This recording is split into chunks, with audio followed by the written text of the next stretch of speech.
I remember back in the day when I was younger, when one-hand opening knives were were a new. If they weren't a new invention, they were a new innovation for us.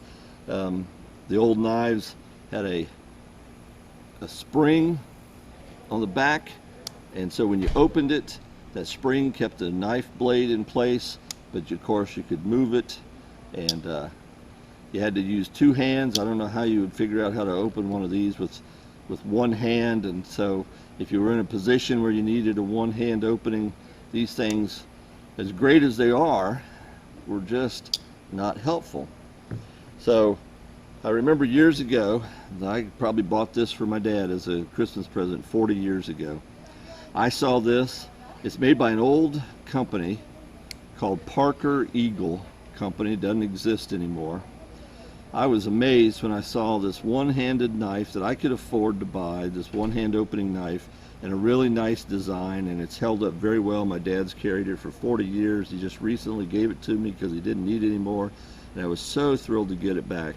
And I had this one-hand opening knife. Almost all one-hand opening knives that I know of, I'll show a couple that aren't, have liner locks that drop into place so that the blade doesn't close, because they don't have the back spring. They just open and they close one-handed. That's really nice. That's 40 years ago, easily, that one, and I was very thrilled. Since then, I have accumulated others. These are just cheap knives, big old things. They're just one-handed opening, just liner lock. You push it out of the way.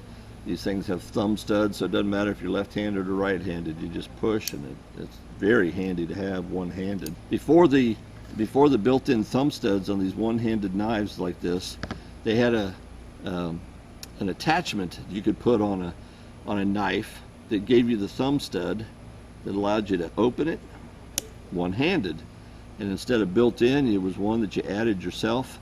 I can remember these being real popular on 110 bucks, the old standard buck knife. And I don't know if it's because I read motorcycle magazines and saw a bunch of bikers using them, or if workers liked them, but that was the next step, that you could put your own on there. And then, and I'm not saying, I may not even know what I'm talking about, but that's the way I remember it. And then there would be these thumb studs that are already on there, and those all evolved into assisted opening. This is a big, cheap, I call it a catalog knife that my dad was getting rid of, and assisted opening. And here's what happens. They have usually a little, what are we going to call this? Anyway, a flipper on the back, and when you push on it, it pops open really easy, because there's some kind of spring in there of whatever fashion that assists you, that once you start opening it, that's why they call it assisted opening, that it pulls it the rest of the way. And so, instead of having to make sure it gets all the way open the way the old style did, you push it and it pops open and it locks in place. And very, very handy. So I wanted to show you a few of those. The first one that I actually ever got, a friend gave me this. Somebody had lost it in his yard. It's SOG or SOG, I don't know what they call themselves. A Twitch 2, and very, very, very sweet.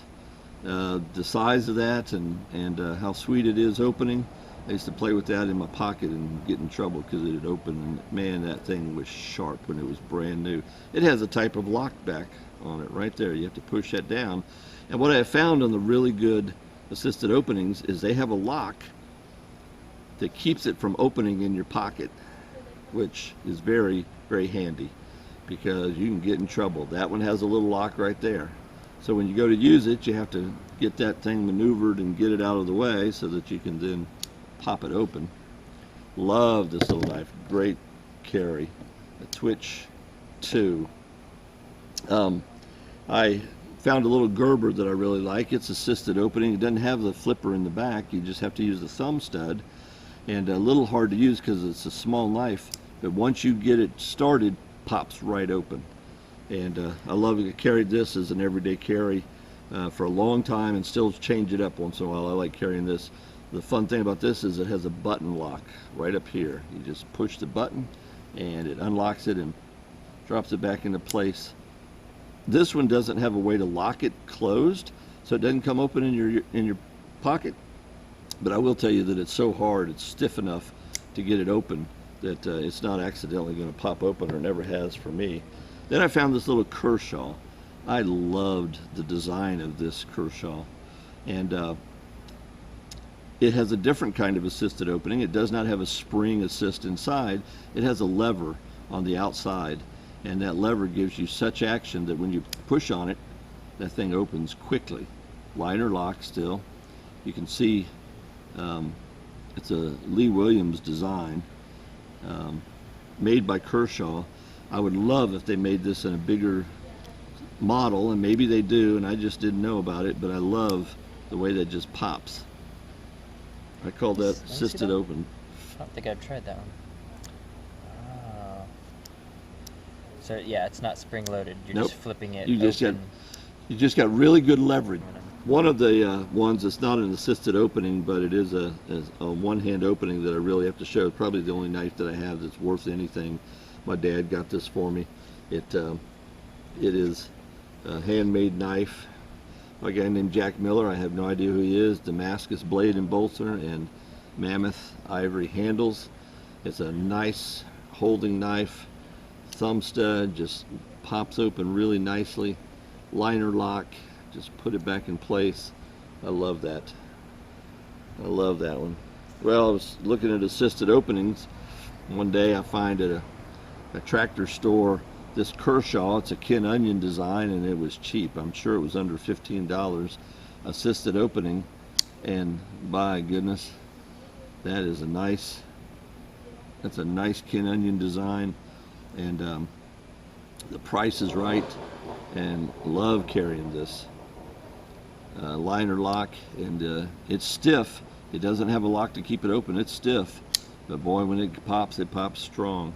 Well, move that up to this buck that somebody gave me for a Christmas gift, and this assisted opening is beautiful. It has a lock right here that keeps it from opening in your pocket, in your hand. That lock keeps that in place. You pull that lock back and you pop that open, and it's just a beautiful assisted opening. Liner lock. When you do that, you can push the lock out of the way, and it's no longer a problem. And when you close it, that lock just pops into place. You make sure it's there. And assisted openings are wonderful one-handed knives. I only have one of these. It's a cheap little thing from Mexico, but it is the old style switchblade. It has a lock so that it doesn't come open accidentally. This lock is wearing out horribly. It's a cheap little knife, but push button, it's got a strong spring on it. Blade just pops out. It does not pop itself back in place like some would, but just a push button and pops it open. I don't know the legalities or understand everything about switchblades, and that's just one that's so small that when I showed it to my dad and he did this, the thing jumped out of his hand. It's just got a powerful spring. But that is my collection of assisted openings. I actually have more that are these style. This is one, a cheap one from a big box store that I wanted to show you. I carry this around the yard all the time because it's a $5 knife, and I don't care about losing it. It has a flipper on the back. Might fool you into thinking it's assisted opening, but it's not. You push the flipper and you get this, and then you have to finish it with the thumb stud. So why bother with the flipper? I don't know. Thumb stud works great. I suppose it provides a little finger guard right there, but I think it's marketing gimmick that will throw you off. It doesn't have assisted opening.